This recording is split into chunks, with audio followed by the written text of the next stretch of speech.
most common question I get is to who to hire first.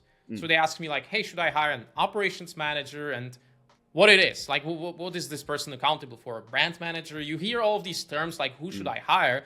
I don't really know what to do, so I'm going to go hire an expert versus let me create the system and then hire a person and kind of insert them into the system. It's like, what do we mean by that?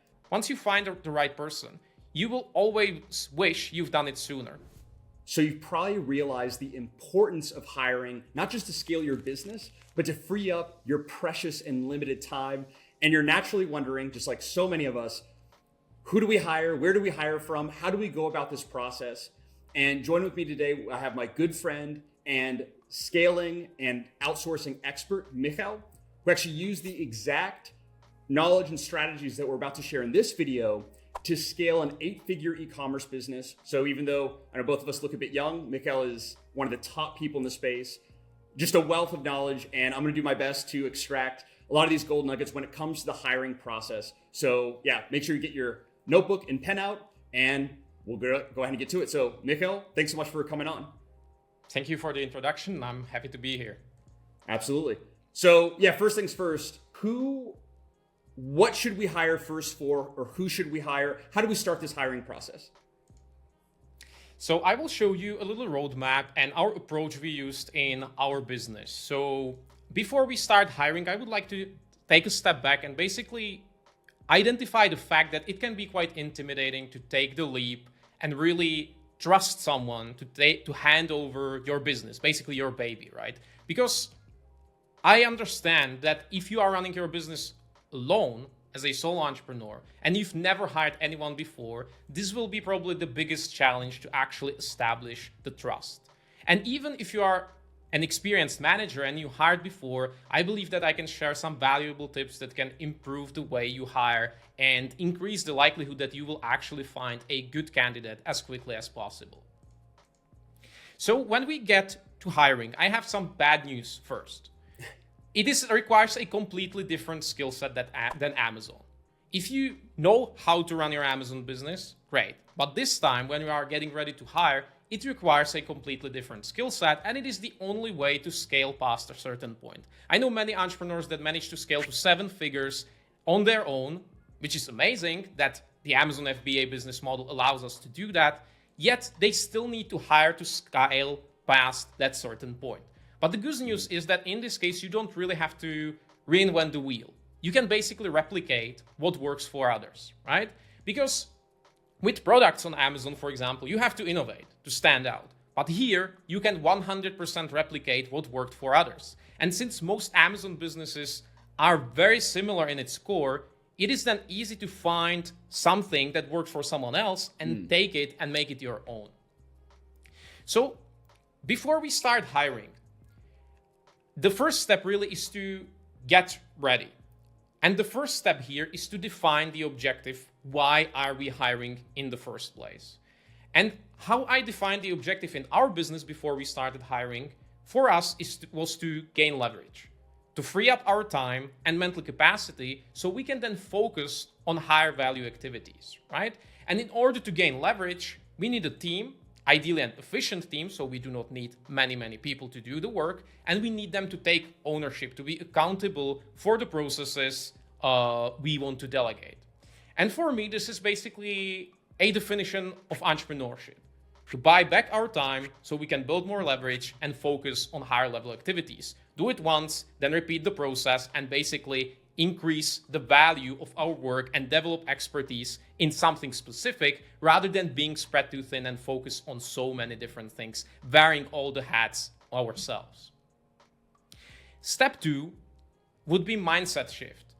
Because especially if you've never hired before, I understand that it may be hard to look at the situation from the business perspective, to look at the business as a machine and see the machine as the owner. So for me, a really valuable thought experiment was to see myself as the worker operating the machine. But I have to step out and see myself as the worker. And if you have the owner's perspective, you can see that you have this person working in the business. In this case, it's you, right? And if you see it as an owner, you can actually figure out how much you are actually paying this person to do all of those tasks, right? And this should be fairly easy. You know, if you are doing it full time, you can calculate how many hours you are working, you know how much money you are making. So you can calculate the hourly rate. Essentially, how much are you paying this person? It can be $80 per hour, $50. It depends on your business. But in most cases, if you have like a high six-figure business or mid six-figure business, it will be like $50 or even more. And you will quickly realize like, hey, most tasks this person is doing are simply not worth his time. So the mindset shift would be to stop focusing on the cost of hiring, which most people do. Like, hey, I will hire this person and I will pay $1,000 per month or $2,000 per month. So they see only the cost, but they don't focus on the value. But once you step out and see the business as the machine and you see yourself as the owner of the machine, you can focus on the value. Like, hey, I have this employee, I'm paying him this much, and if I hire someone else to help them, I can free up 40 hours of their time. And in this case, the employee is you. So you will pay, let's say, $1,000 to someone to free up 40 hours of your time. And suddenly you are shifting from focusing on the cost to focusing on the value. And for me, this was a game changer because it is scary to bring someone on board and say, hey, I'm going to pay this person. So you see the salary and you see yourself like, hey, every single month I will be paying this amount. That sounds scary, right? But if you flip it and you see like, hey, I'm hiring this person to free up 40 hours of my time every single month, you can quickly quantify that. 40 hours, what is the value? 40 hours of my time. Well, and if you know your hourly rate, you can quickly figure out that it may be worth thousands and thousands of dollars, and you can get it back for just 1,000 in this scenario, right? And not to mention the mental capacity, which is harder to quantify. It's not just about time, but your capacity to think about all of that, about all of the moving pieces. So I think that step 2, the mindset shift, may sound easy, but I think it's actually like the hardest step to really understand this, how much value our time brings to the business, right? Yeah, really, really great so far. And which brings me to my next point. Seeing the business as a machine, we first have to really understand how the machine works, which brings me to systems and processes. Because I personally like to build a business that is process dependent rather than people dependent. That means that if you define how things are done, it becomes easier to actually trust someone that they will follow the things you show them how to do and use the same tools. In this case, we are talking about standard operating procedures, because once you bring someone, and you can trust them more if you tell them exactly what to do and how to do it, right? Because you can then quickly verify whether they are actually following the instructions. And if they are not performing, they become easier to replace. You simply find someone else who is able to follow the same procedure, which I believe is like a big concern for many people, that like, hey, I will hire someone, I will spend 2 to 3 months training them, and then they will leave and I will have to start over. But in this case, you will spend those 2 months building the process, and then you bring someone, if they are not performing, you can replace them very quickly. And once again, since delegating is about accountability, and accountability means really defining what they should own, having the process makes this easier. Because if we have the process, we can clearly define this is what you are accountable for. If we do not have the processes, it's very hard to define the accountability, what we actually want them to do and what are our expectations. So step 3 would be to systemize the business. That doesn't mean that you need an SOP, standard operating procedure, for everything, but it means that you should understand the key functions of the business, at least at a high level. Which brings me to step 4, is time allocation analysis. We just talked about that we should understand our hourly rate. Basically, how many hours we work and how much we earn, so we can calculate how much we earn per hour. But we should also understand our time allocation, where we are spending our time. And this will be easier once we identify the processes of our business. Because if we track our time, we can quickly see like, hey, I'm spending 45% of my time in supply, 23% of my time in product development or inventory management, basically the key functions of the business, just understand on a high level where your time goes. And maybe this could be an eye-opening exercise why your business is not growing, because, well, you may not be doing something that could grow the business. And that happened to me. Our business stopped growing around 7 figures. And when I looked at my time allocation, I realized like, hey, I'm spending like 8% of my time on product development. Most of my time, I'm stuck in supply, inventory management, and all of these tasks that just maintain the business. And once you actually start tracking the time, which may sound intimidating, but it isn't. It's just a habit you get into, right? You just click a button, you create, I use Toggle personally, you start tracking your time, and at the end of the month, you have this extremely valuable report. And I use that report to make most of my decisions in business. Whether it's Amazon business or any other business, time is your most valuable input, so you have to know how you are spending it. And Toggle time tracking will help you do that. And if we go through these 4 steps, we define the objective, we go through the mindset shift, we develop the processes of our business, and we track and analyze our time allocation, we can then easily answer the most common questions, right? When to start hiring. Essentially, we are asking when we can replace ourselves. And the answer is when we can do it for cheaper, to find someone who can do the same job for less than is our hourly rate. And you may actually find out that this usually happens sooner than you think.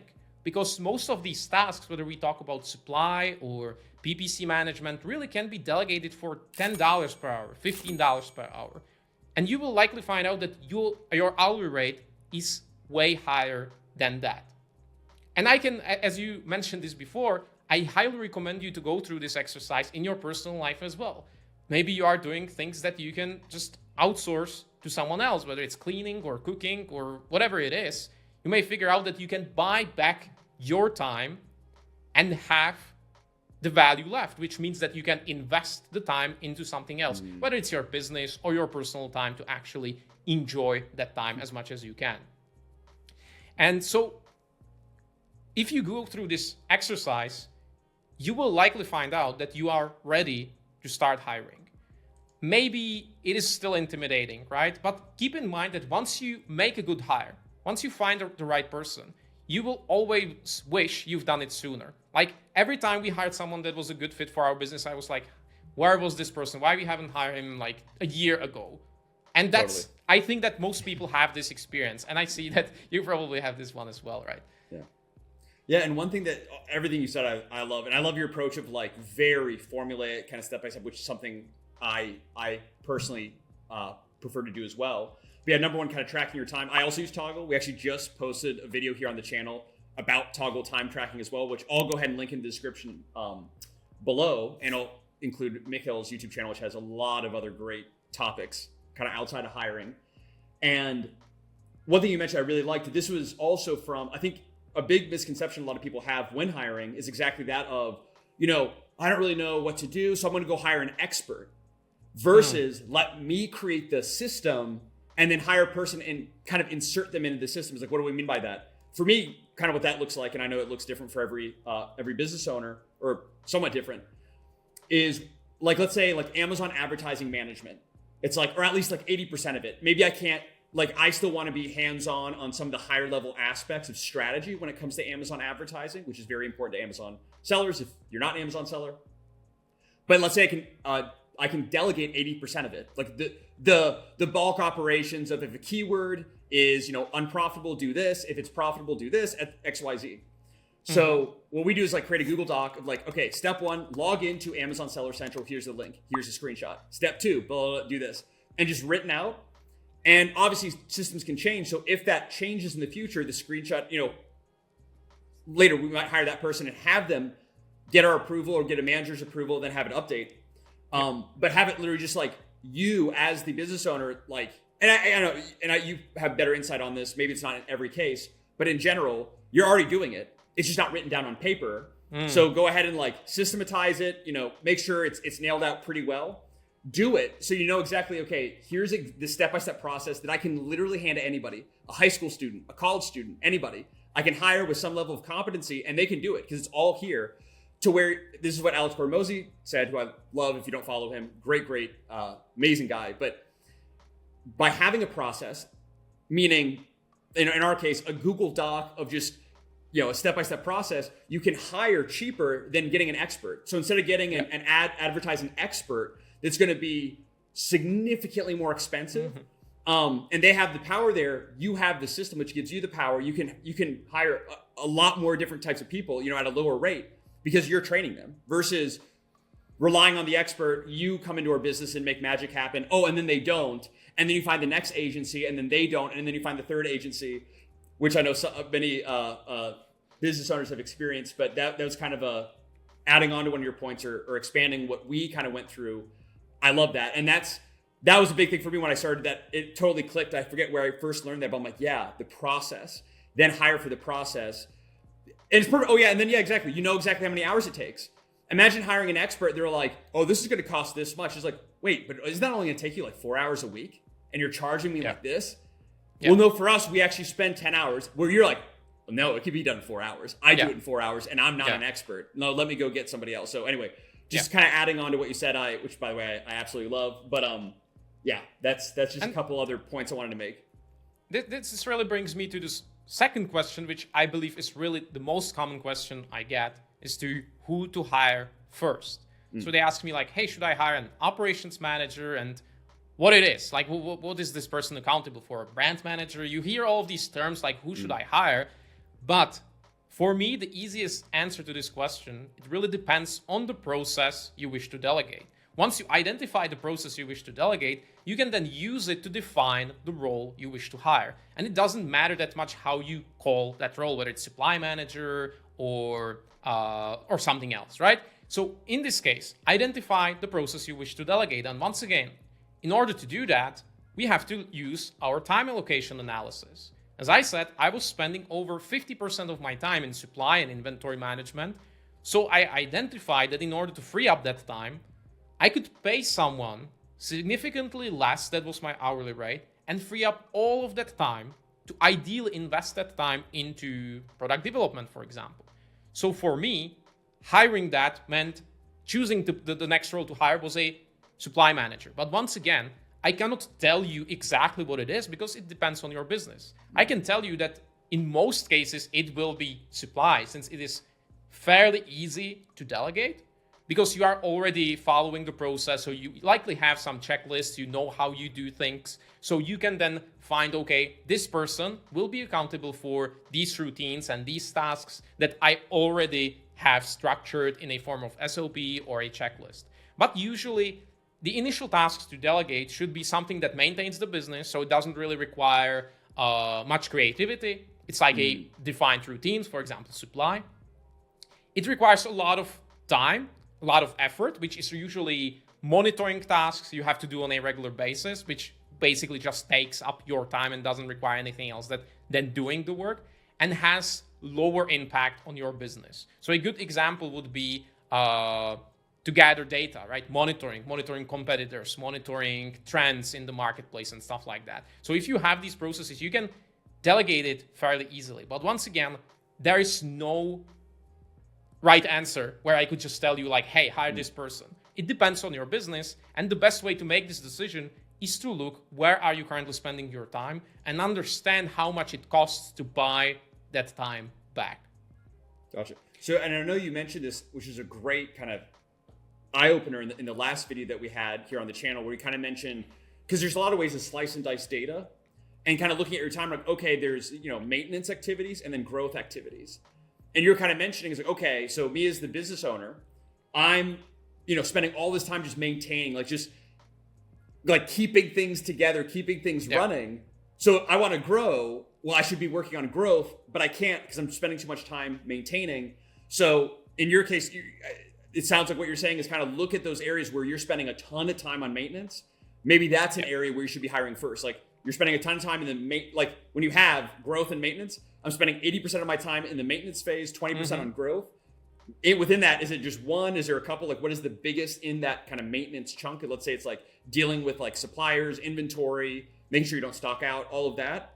Yeah. And kind of, and exactly that those more growth activities do require kind of different skill sets as well versus a lot of those maintenance.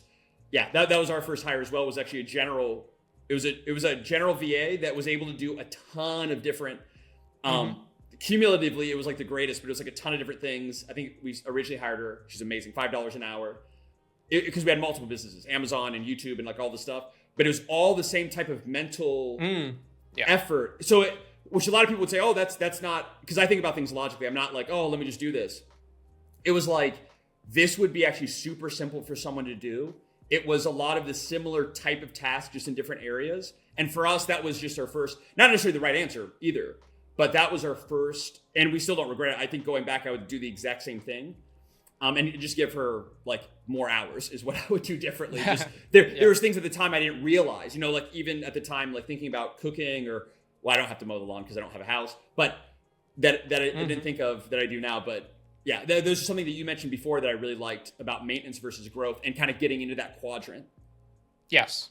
And this really goes hand in hand with the step number 3, which I talked about, which means identifying the key functions of the business. And once you do that, you can identify which of these functions can grow the business, which usually is product development and marketing, and the rest is just maintaining the business at the current level. But before we dive into the actual hiring process, I think it would be valuable to cover the most common mistakes I see people making when it comes to hiring, whether it's their first employee or maybe their 5th employee, because I believe that one of the biggest mistakes people make is they incorrectly identify the thing they need help with. So in our scenario, where I'm spending most of my time in supply and inventory management, I identify that I'm not growing because I'm not launching products. So let me hire someone to launch and develop products for me. It may seem reasonable, but if you really think about it, if you would hire this person, which would be more expensive because you need someone who's creative, who can develop products, that's a high value activity, in that case, you would have this person maybe paying them $30, $40 per hour, and you as the owner would be managing supply. That doesn't make much sense, right? Because if you think about it, what's easier, how you remove the bottleneck, which in this case is your time. In this scenario, you are the bottleneck. You can remove the bottleneck in a cheaper way, which is hiring a supply manager so you can develop the products, right? So I would say big mistake, incorrectly identifying the areas where you need help. Always build it from the bottom, like removing easiest way or figuring out the easiest way to remove the bottleneck. The second mistake would be abdication instead of delegation, which means that you do not do the step number 3, systems and processes, correctly, which means that you do not really understand the thing you are trying to delegate. If I give you an example, it could be PPC on Amazon is extremely complicated. I don't understand it, so let me just find someone who can do it for me. Well, it may sound reasonable, but you are giving up control completely. You won't be able to manage this person if you don't know what they are doing. You haven't specified your objective. You just said, hey, help me manage my PPC. You can't manage that. You can't evaluate their performance because you are just abdicating. You're just like giving it to someone else and just trying to get it off your plate because you don't like it, you don't understand it. But that's a not good way to do it. And I see people a lot of times doing that in like inventory management. Like, hey, I don't understand numbers and spreadsheets. I'm like a creative guy, visionary. I don't want to do this. I want to find someone who can do it for me. And like 3 months, 4 months later, they realize, hey, we are constantly out of stock. This person is probably not doing a good job.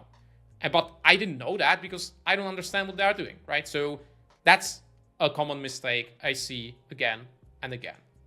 Totally. Yeah, it's kind of like, it's. I believe this was in the 4-hour work week. The first time I ever heard of this, but it was like Tim Ferriss, which in general, I definitely agree with, is like, do it first, then hire. I actually get exactly what you said about Amazon advertising.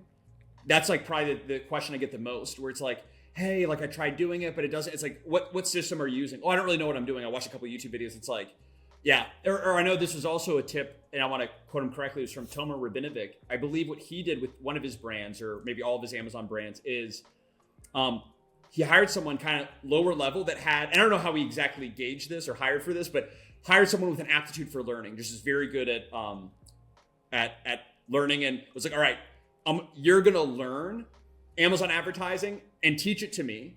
So you're just gonna consume, here's the courses to take, here's whatever, consume it, learn it, report on what you're doing, the strategy and kind of built from the ground up. I haven't done that yet. I've heard of I have a couple of friends of mine who've done something like that. I don't know how to exactly hire for that. I have some level of like, hey, you need to have this, like your social media manager. Okay, you need to like have some social media experience.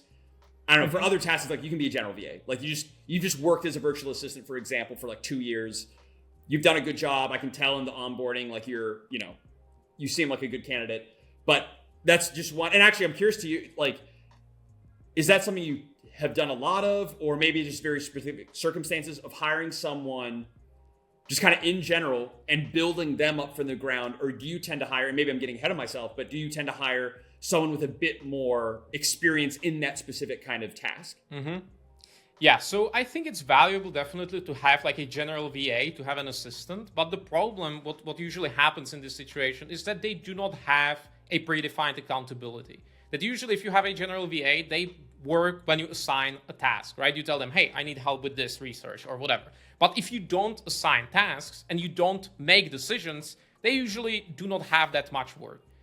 So I prefer to have a general assistant, but then hiring for a specific role. When we talk about a supply manager, if I would be hiring someone like that, I want them to have at least some experience. When I'm hiring a brand manager, I want him to have experience with Amazon, 100%, right? Yeah. Because ideally, I want them to hit the ground running. I don't want to train them for 3-6 months.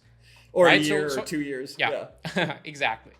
And totally, I think that really brings me to the biggest mistake I see people making is hiring cheap, because they do not go through the mindset shift and they still focus on the cost. Like, hey, this person is charging, I would pay him 1,000, but I could get this one for 800.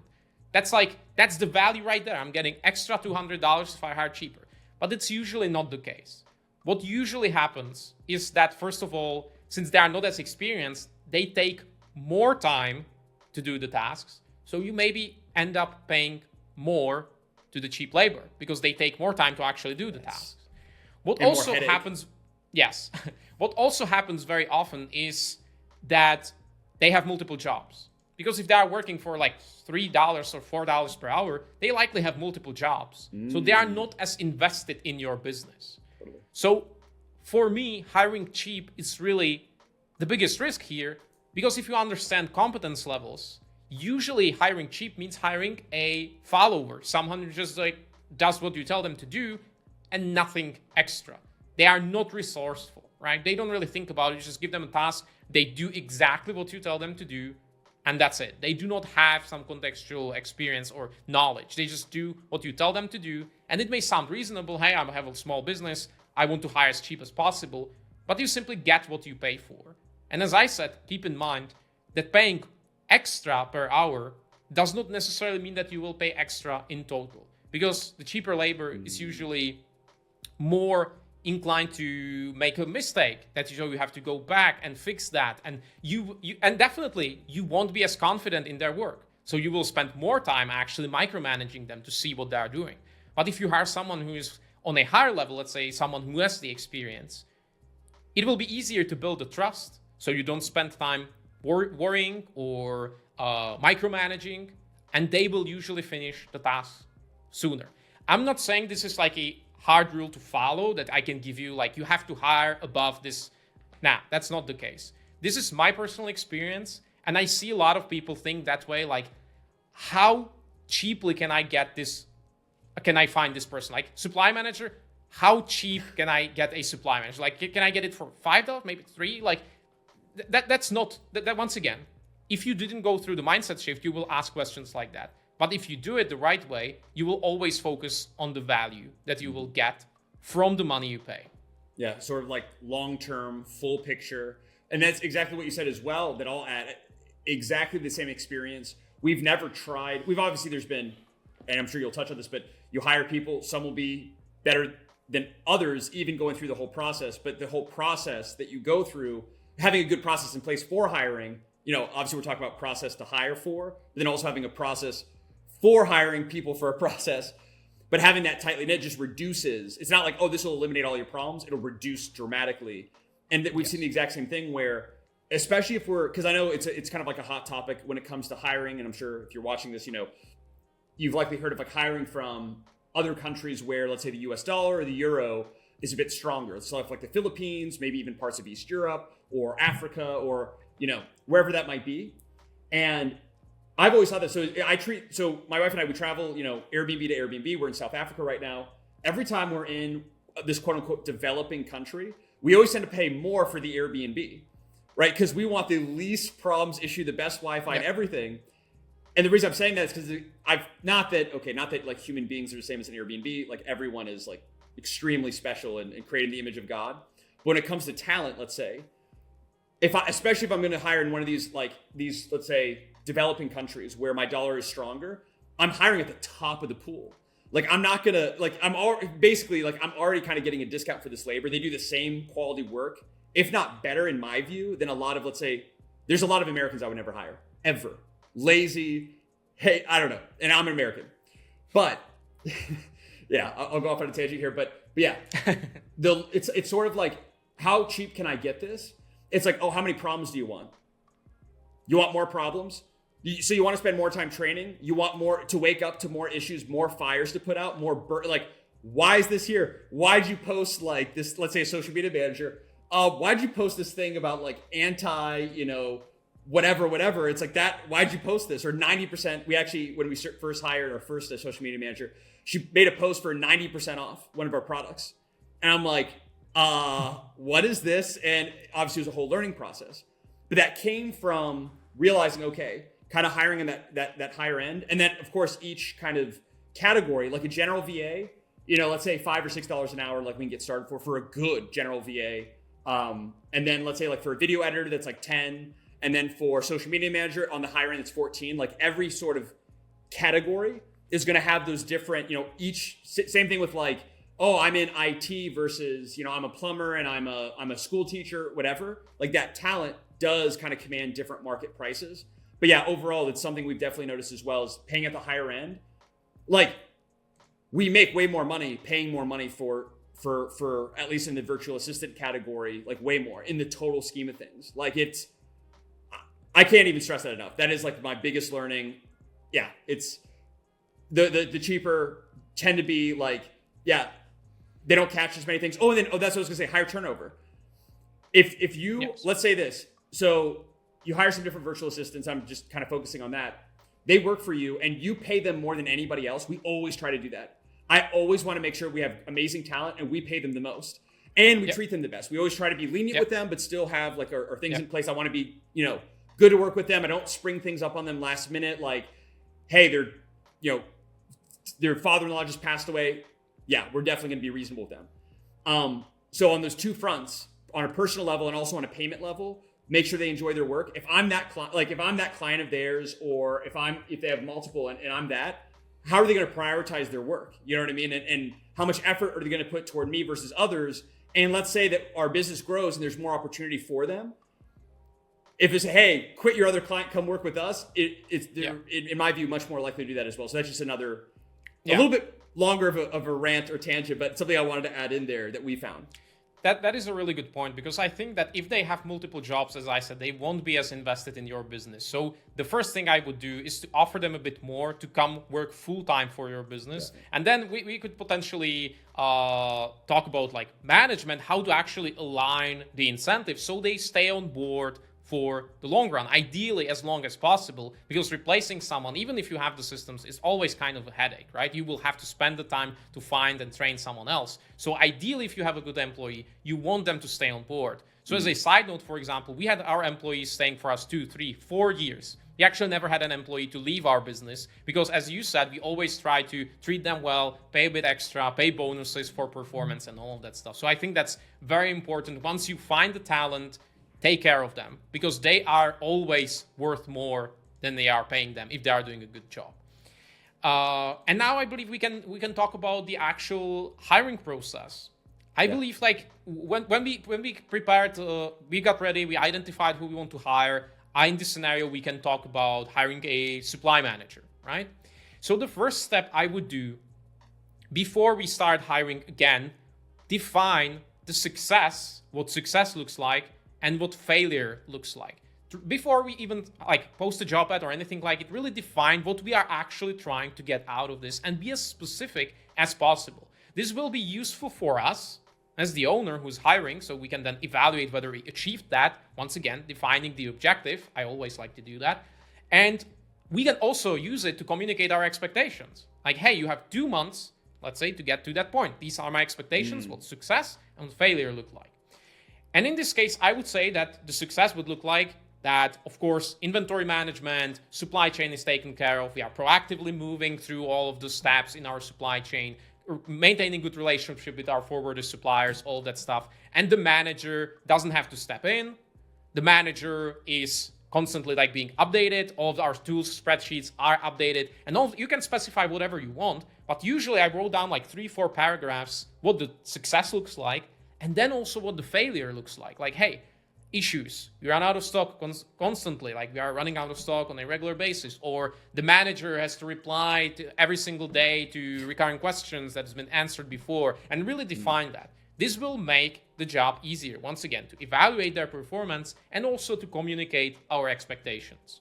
And now we are finally ready to actually start getting candidates, right?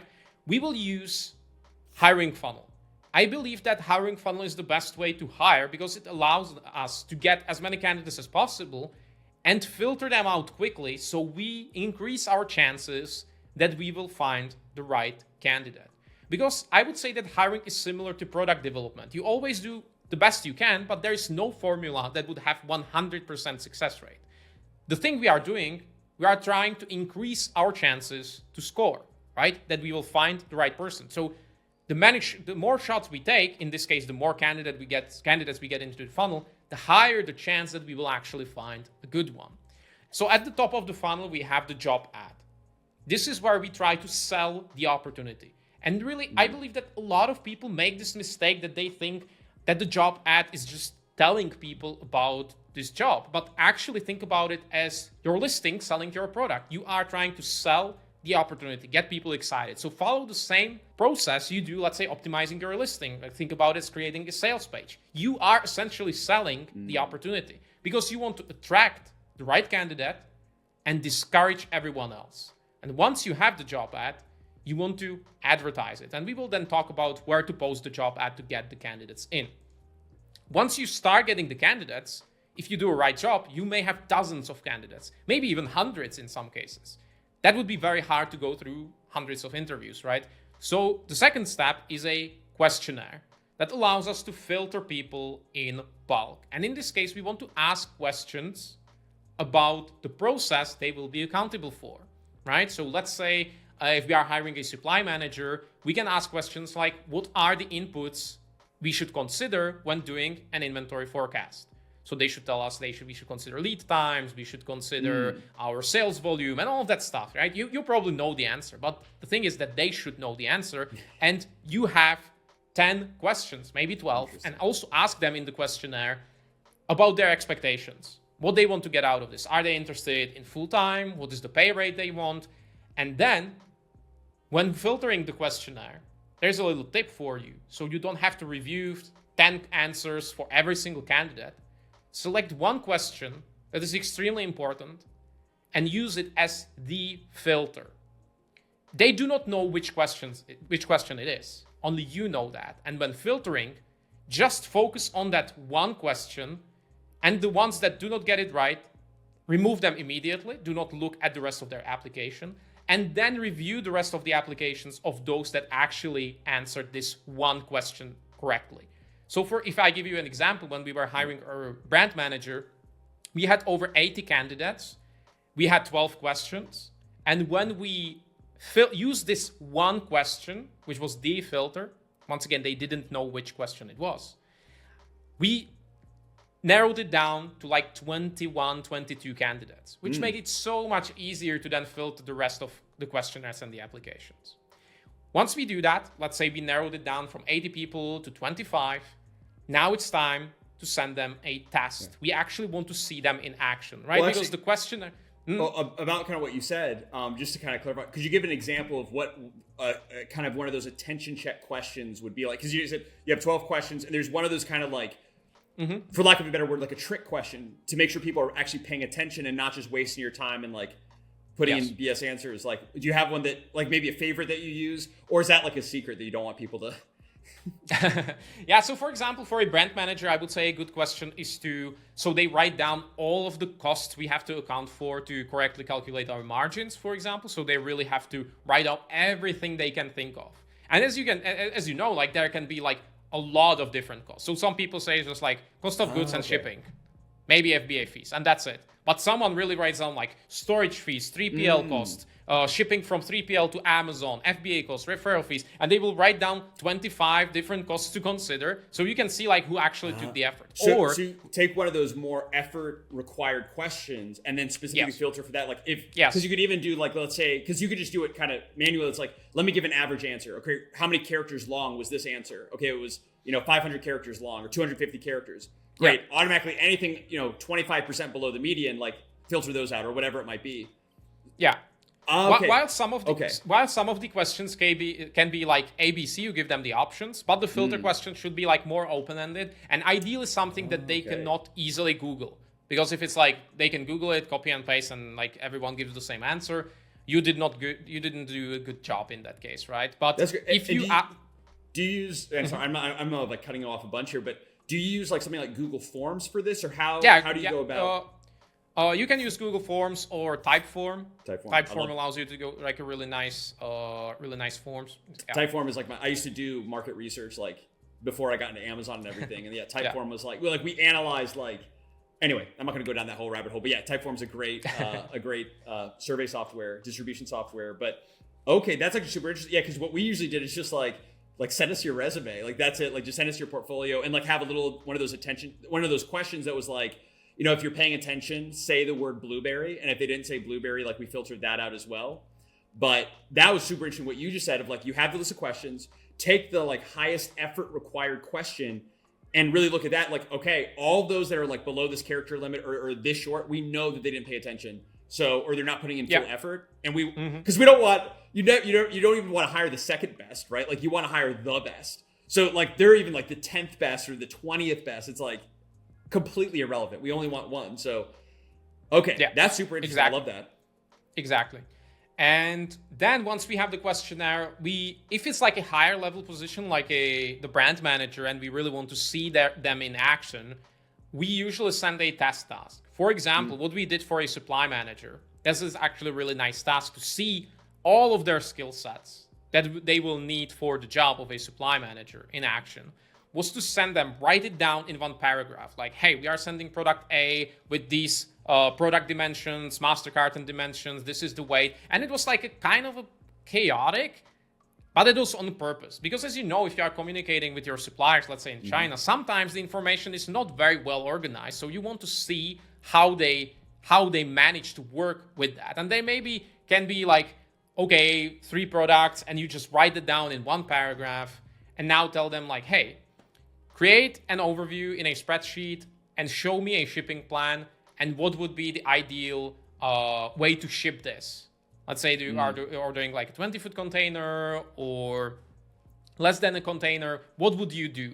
And then in the test, you can see whether they are organized, whether they can work with spreadsheets, whether they pay attention to detail, right? So for example, what I did, on purpose, I skipped one detail, like the weight of one master carton. So they like fill that in, like, hey, we need to ask our supplier for this. We are missing this. Some people like just put in some random number, which obviously you don't want them to do. So this was like a really something to see whether they pay attention, and it was like highlighted in red. We have to ask our supplier. So basically see how they work and ideally try to test all of the skill sets you want from them, which with supply manager, definitely organized, definitely spreadsheets, attention to detail, and all of that stuff. And this would be like a perfect test task. And then once you have the test task, now it's time to compare it with each other. At this point, you should have like less than 10 candidates because like otherwise it would be too overwhelming to review all of that. And when it comes to the test, I do not consider only the result of the work, but I consider overall speed of the work and communication. So I usually ask them like, hey, how long did it take to do this? And this is where you will get wildly different results. I had people in this scenario for the supply manager tell me like 2 hours. And I had people tell me 10 hours. And now you can see the discrepancy. Wow. So you could essentially pay the first person 5 times more for the same work. So you could pay them $20 per hour, and it would still be cheaper than the other person who takes 10 hours. So this is something I would consider. And also like their communication speed, how quickly they reply. And also very important, what I pay attention to, their ability to present the result. Someone just sends the spreadsheet, someone records a video, someone writes it down. I personally really like if they like record a video, hey, I did this, by the way, this information, the weight of this product is missing, we should ask our supplier to fill that in, blah, blah, blah, blah, blah, and basically the ability to present it. And once we have that, the final step of the funnel is the interview. And ideally, I like to invite fewer than 5 people to the interview. So we do not have like 20 interviews or something like that. And really the interview is more about the personal fit, whether you like see yourself working in them, whether they fit the culture of your business, and also how they accept feedback. So no matter what they do, how they do the test, there will be something you can point out like, hey, this could be better. Maybe like I say like, hey, in a spreadsheet, I don't really like the colors you use. It's like too like crazy. Keep it simple. To see whether they are able to accept feedback and say like, hey, you're right. Or they will be arguing with you or whatever. Like, I want to see how they accept feedback, because if you onboard them and you will train them, they will have to learn how to accept feedback from you. Mm-hmm. And that's also very important. You can see right away on the interview how they react, where you give them a negative, constructive criticism. Totally. No, and all through this, I think what a lot, maybe the people who are hiring for the first time, one of the fears that they have is like, how do I know exactly? And something I've learned clearly, especially going through this exact process you laid out, which I think is brilliant. And we're actually going to start implementing one of these elements there, specifically those first questions. We always do a test, especially on the visual end. Like, we had 2 graphic designers on paper. Their portfolios looked amazing. We had them do a test. Hey, create a YouTube thumbnail and an Amazon infographic. Came back, and exactly, one candidate came back faster than the other. And we'll just compare between the two, but one came back faster than the other. One candidate, the quality was clearly better.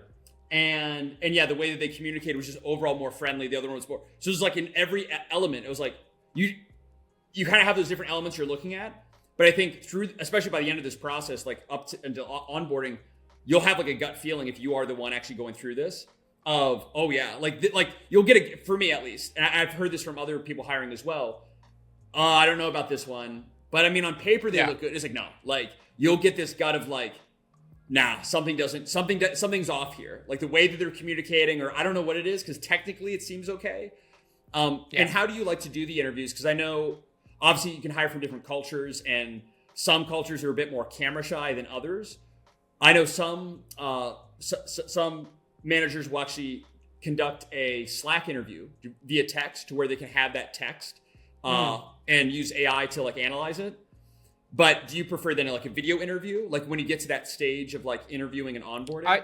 I prefer to have a call. It doesn't have to be a video, but I prefer to have a call. Also to like to be able to communicate with them, because ideally we will have calls on a regular basis, whether every other week or monthly or weekly, whatever. But ideally we will have like team meetings. So I want to be able to talk to them and see how they communicate, right? So I think that's very important. And when it comes to sharing the job ad, getting candidates, there are many platforms. I personally prefer Upwork, FreeUp, Online Jobs. But also something that people often forget is asking your own network, posting on social media like, hey, I have business. I'm looking for a person who knows spreadsheets, and it's a remote job. They will be working for my business, inventory forecasting, supply chain management. So I'm looking for this role. And maybe you would be surprised that there are a lot of people that want to work online, that want remote work, they want to travel. So maybe even one of your friends, and you will be able to find someone through your network. So use LinkedIn, use Facebook, try to find someone from your network. And surprisingly, like a lot of people forget about this, but I talk to a lot of my clients use this method to find someone, which I think is extremely valuable. And it's like, you can do it. Just Post the same job ad or similar job ad on your social media and you will see, but maybe someone is interested in doing that. Totally. No, I think that's something that exactly what you said. Like some people I don't ever think about that, just because sometimes I don't think like anyone that I know really cares about my business. Is always like, it's always strangers coming up to me being like, Sumner, oh my gosh, I love your content, or, oh, you're so great, I took your course, whatever. It's never people I know, but you're totally right. Because and that's something that we've now moving forward, we'll start doing based on your recommendation. But yeah, you basically kind of like you described is, I think a lot of people hyper focus on the platform, like onlinejobs.ph or FreeUp, which are, I agree, those are all the same, Upwork and even Fiverr for like a gig. But then we reach out to them directly, and then we actually got them on board. That was actually kind of an indirect way that we use for our one of our, I guess, models, you can say, for lifestyle and all that. She's amazing. But yeah, you have like those platforms, and people get hyper focused on the platform versus, like you said, of building out that funnel. It's like you post on all platforms. They all go to, let's say, the same type form survey or the same whatever. Answer the questions. We filter out by that question. Boom. Then we have kind of a remaining, let's say, 10 candidates.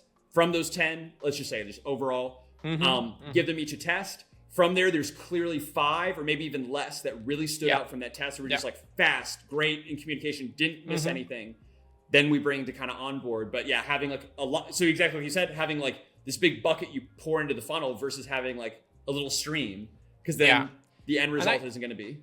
I think that the best thing about the funnel is that you can repeat the process very easily, right? Once you have all of this in place, the questionnaire, the test, and all of that stuff, and let's say the person you hire decides to leave after 2 months, you can quickly repeat this process, just get more candidates in and repeat the whole process. Just keep the funnel at hand. And also, very important to remember, if it's better not to hire anyone than hiring someone if it just doesn't feel right. Maybe you have that one person who's like, hey, I'm not really sure about him, but it's the last person, so I'm going to hire. No, repeat the process, get more candidates in, spend those 2 extra weeks rather than hiring someone who's not the right fit. Totally. I agree. That's probably the thing I agree the most on. We made that big mistake, or again, you talk about the most common mistakes. We made that mistake with someone who no longer works for us, and wish her all the best. She's definitely not watching this video. But yeah, it was exactly like, I was like, oh, there's a gut feeling I had of like, we shouldn't hire her. But she answered questions right. She did the test right and everything. It was the same woman that posted a 90% off thing but I don't know exactly what happened. I didn't go too into it. I don't really care of why, if it was lying or whatever it was. And we've improved from that. But it's exactly, I had a gut feeling, and I was too late. I'm like, I just went through all this work to get to this person. And I had this like scarcity mindset, instead of, oh, let me try other platforms, let me reach out to my network and all of that, and then put them through the same funnel. I was just like, this is the only person in existence that can do this. It's like, no, like it's foolish. Like it's sort of like that whole debate on, is there such thing as a soulmate? There's only one, man or woman for you. It's like, there's like multiple that can work, but obviously once you get it, then stick with it. But like, there's kind of multiple people. I don't know how to quantify, tens of thousands, even hundreds of thousands in the world that could be an amazing candidate depending on what your job is. Let's say tens of thousands to make it more niche. But yeah, it's not like one person. There could be more. But yeah, I think it's a great.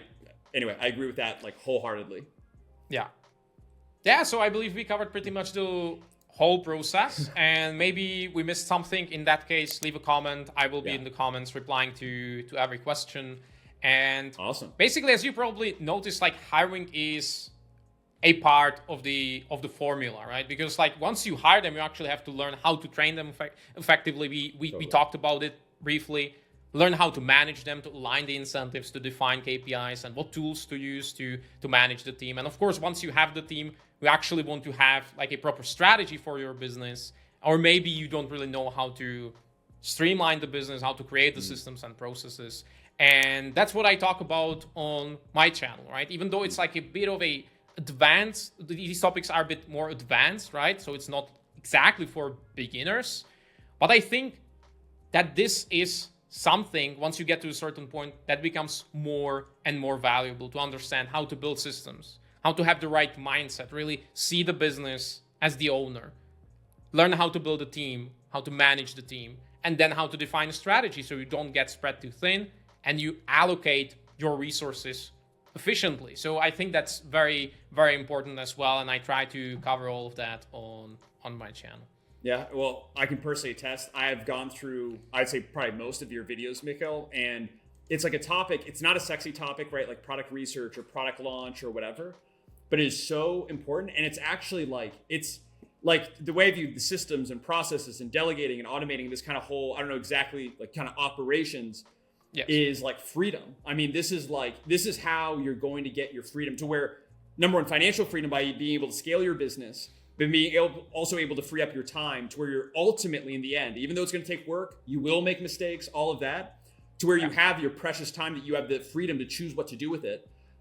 You have to learn these things that we kind of covered. And obviously hiring and exactly what you've covered here has been amazing. I've taken notes. I'm going to be changing some of the systems with our own process. Nice. And I feel I know a couple things about it. So I think for people just watching for the first time, this has been super, super beneficial. And yeah, like I said, I can personally attest. Going through your videos on YouTube is like going through like a mini masterclass. Like it'll completely change the way you look at your business.